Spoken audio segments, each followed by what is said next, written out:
Hello everybody, welcome back to my channel.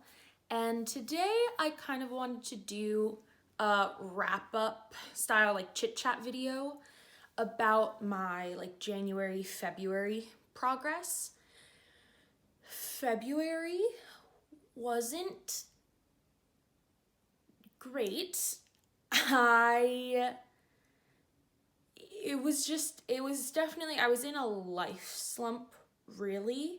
I'm actually glad I didn't film a January wrap up, so then I can kind of combine both of these together and talk about my feelings about all of it. Let me start off lighthearted, is that today I did this makeup look inspired by something I saw on Instagram. I can't remember the account, or I don't know what makeup they used, but I used the Kaleidos makeup Angelica X Angelica Club Nebula palette, so let me grab it. This is the palette, and then it's literally stunning, I'm obsessed. And I used the navy blue, the peach, and then I used I used these three and then this shimmer. But I'm getting distracted and ahead of myself, so I just wanna jump right into the video. So in January, I ended up reading 6 books, which I'm actually super proud of. I don't think a lot of them were great. Let me actually pull up my Goodreads just to see. In January, I read 6 books, 2 of them were 5 stars, and I think all 4 of the rest were 3 stars, and maybe one of them might have been a 3.5 or a 4 star. I can't remember at this point. But the first book I actually read, I kind of wanted to do a wrap up because a few of the books I read, obviously since I also canceled a vlog about it, you guys don't know that I read. So the first book that I actually started off 2021 with was Burn Our Bodies Down by Rory Power. This book I actually own, and I bought super excitedly because I loved Wilder Girls by Rory Power. Wilder Girls is about kind of a future apocalyptic style book, kind of like a reinterpretation of Lord of the Flies, of a all-girls boarding school, where this sickness kind of ravaged all of the girls. Only women and girls have been able to survive, and it's kind of their story of their story of survival, essentially, and kind of what that means for different people. And I loved it. Rory Power does such an interesting thing with her writing. So after having such a success with that book, I was like, okay, any book that they pick up, any book that they write, I will pick up. And when they announced this one, I was so excited. I bought Burn Our Bodies Down, I think the day that it released, or the day after. And then the reviews started coming in.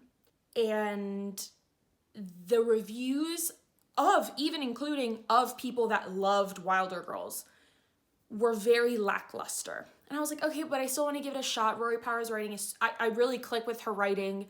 I still want to give it a try. And they weren't wrong. This Burn Our Bodies Down, I ended up giving a very solid 3 stars. I probably would give it a 2.5, with kind of this 2 months of hindsight.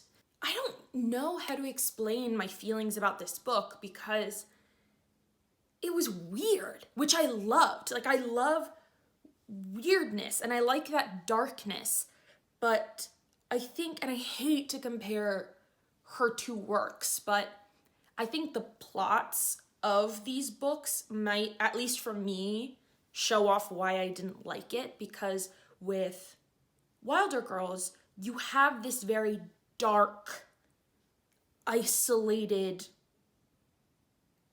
apocalyptic fantasy kind of thing. It makes sense why the writing is the way it is. So the fact that that book had to deal with these weird girls' mutations, her descriptions, the way Rory Power describes things made sense. But in this book, in Burn Our Bodies Down, the setting and the characters were so much more realistic. It was in present day, Indiana or whatever it is, and it just took place on a weird farm. with like a weird grandma.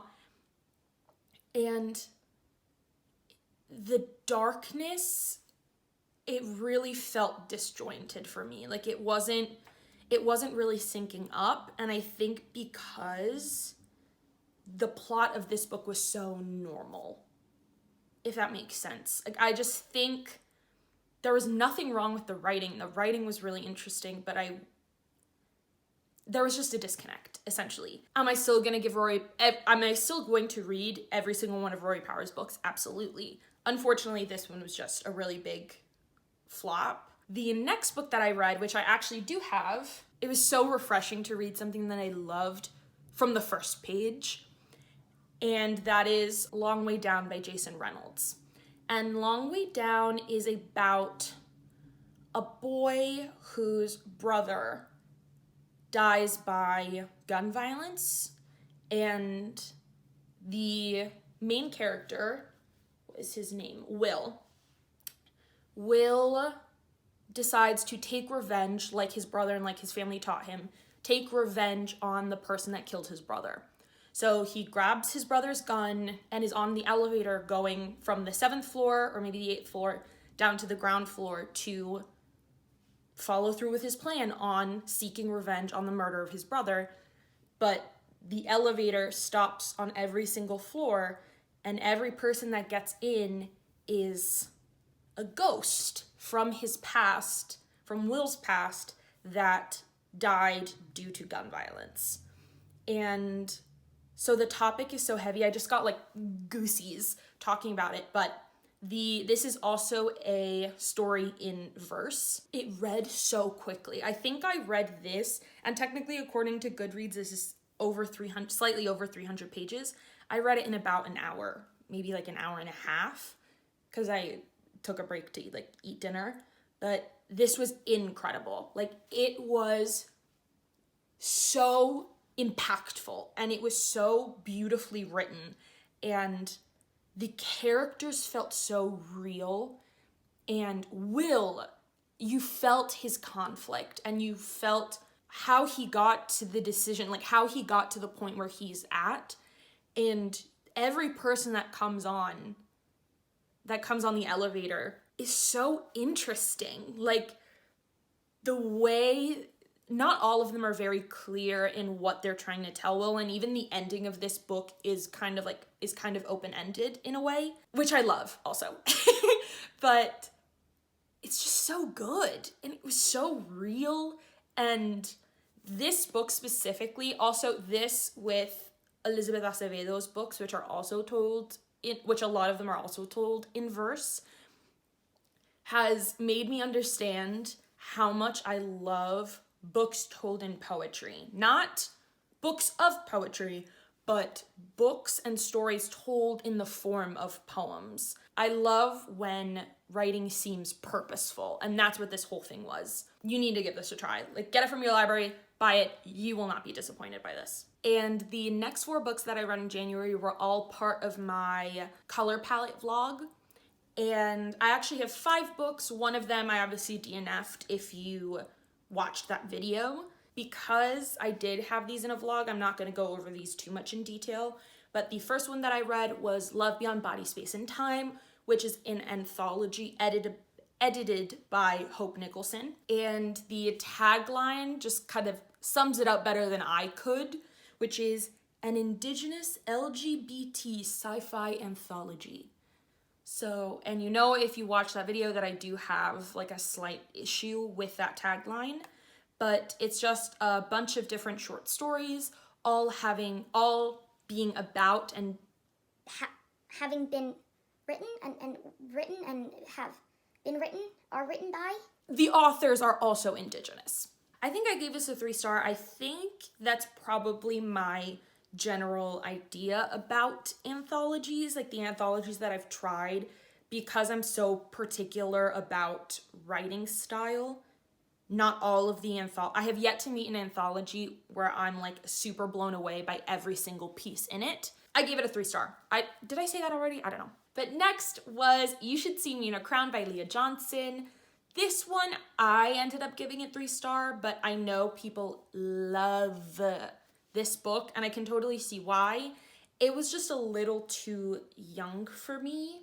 It's about a girl named Liz Leidy, and her dreams of going to this special school to study medicine are kind of crushed when she loses her scholarship. So then she decides to, well, not she, her brother gives her the idea to run for prom queen, because in Indiana, the winners of prom king and queen get $10,000 each for scholarships. So she decides to run, but she's extremely unpopular. And on top of that, a new girl, Mac, comes to school who Liz gets close to and takes a liking to. And it adds a little bit of extra drama to it all. But unfortunately, this was just very juvenile for me. The writing was just a little too kiddish, which fits. Like, it fits into the high school narrative. Like, she's 16, 17, I think, and it works. Like, the writing fits that age range, but I am no longer that age range. So I just didn't enjoy it, unfortunately. The next book that I read was Eat and Love Yourself by Sweeney Boo. This is a pretty short graphic novel all about a 27-year-old named Mindy. And she finds this chocolate that every time she takes a bite, it kind of like transports her to like a past memory of essentially about her and her relationship with her body and her eating disorder. So this does have to deal with binge eating disorders, body dysmorphia. So I wouldn't recommend it if that stuff is very triggering to you. But I thought the drawing, like this art for this graphic novel was great. I really, really loved that facet of it, but it was just very short for me. I think it was missing a lot.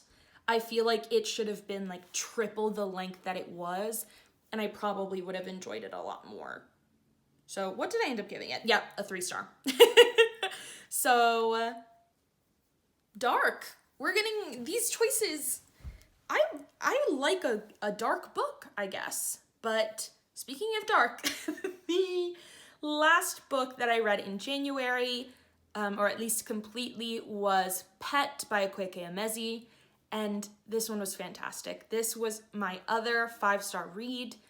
I loved Akwaeke Emezi's writing in this. And it follows a girl named Jam in the town of Lucille, and all of the adults in her life, she's always been told that monsters don't exist. And these monsters are an allegory for bigotry and hatred and those kind of like social evils, right? She's been told that these angels came and like eradicated all of those monsters and monstrous people from Lucille, and that everyone is now safe. But one day, Jam's mom, her painting comes to life, and this creature crawls out of the painting, and its name is Pet. It tells Jam that it is on a mission, that the reason that it came to life was because there is a monster in Lucille, and it has to hunt it down. So it's essentially, I think I really like the tagline, like the final line of like the blurb of this book. How do you save the world from monsters if no one will admit they exist? And I loved the meaning of this book and kind of like the takeaway message from it. And I loved that in the end, it's essentially like, hey, you can't forget that these monsters exist, because it just gives them the power to come back and to hide in the shadows. And definitely, again, if you didn't see that vlog that I read all of these in, a trigger warning for pedophilia and child abuse. In the vlog, I cried. I was like hysterical at like 3 a.m. when I finished reading this. I loved it. This is also a great representation for like trans youth, because Jam is a trans girl. I highly recommend. So fantastic, so good. And for the one book that I read in February. That's right, I said 1. From 6 to 1. I'm not happy about it. I read Orange by Ichigo Takano, and Orange is a manga graphic novel that follows a group of kids from Japan. It follows the main girl, Naho, who's this one, who wakes up one day to see that she got a note from herself, which is weird because she doesn't remember writing it. This letter is telling her all of these things that are going to happen that day, and that a new boy, Kakeru, who's this one with the dark hair, is going to be a new boy at their school, and that she has to do everything she can to save him, essentially.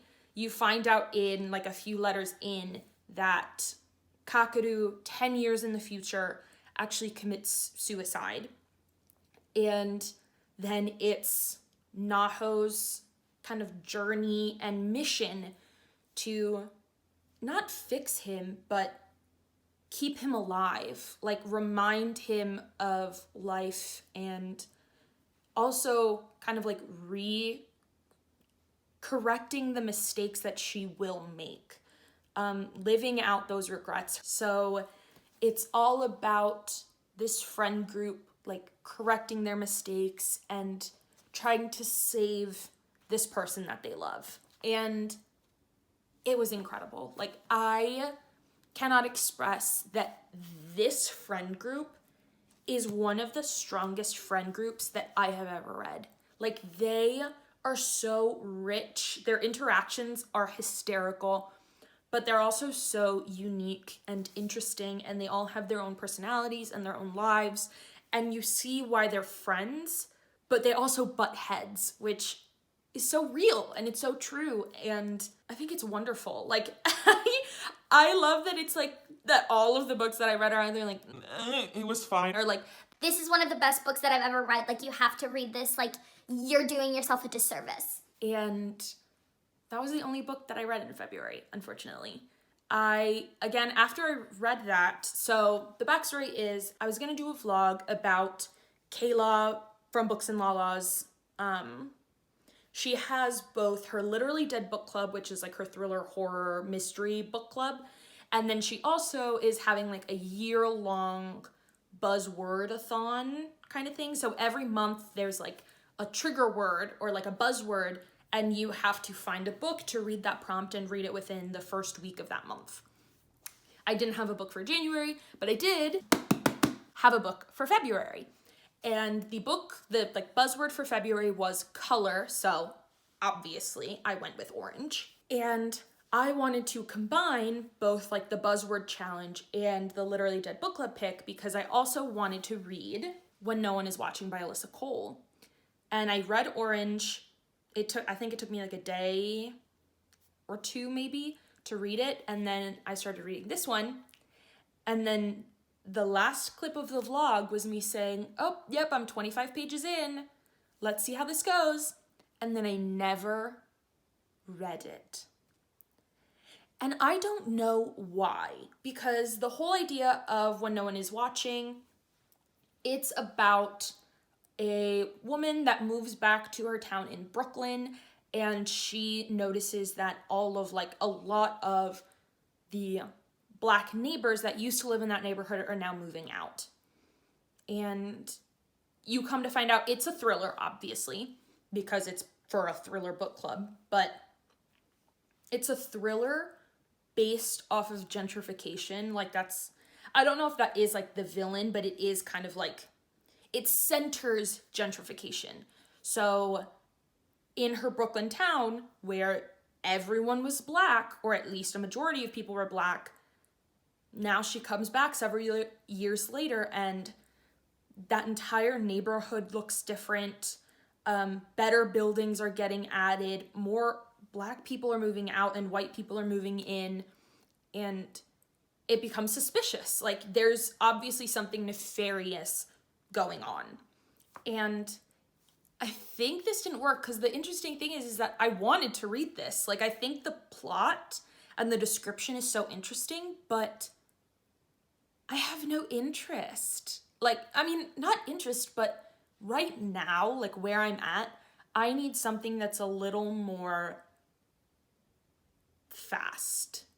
This is definitely, I ended up reading the second chapter of this and I didn't even get through it. The writing, not that it doesn't work for me because the writing is fantastic, but it's very slow paced. And obviously, like, I'm 40 pages in, like, I get it. Like, the plot hasn't started. The plot probably won't start until page like 100, but where I'm at right now and the way that February was and has gone, I need something that grabs my attention a little bit more. I need something that kind of like digs its nails into me and like really keeps my focus, because on top of my life feeling so slow, I can't have a slow book. It just wasn't for the place that I'm in right now.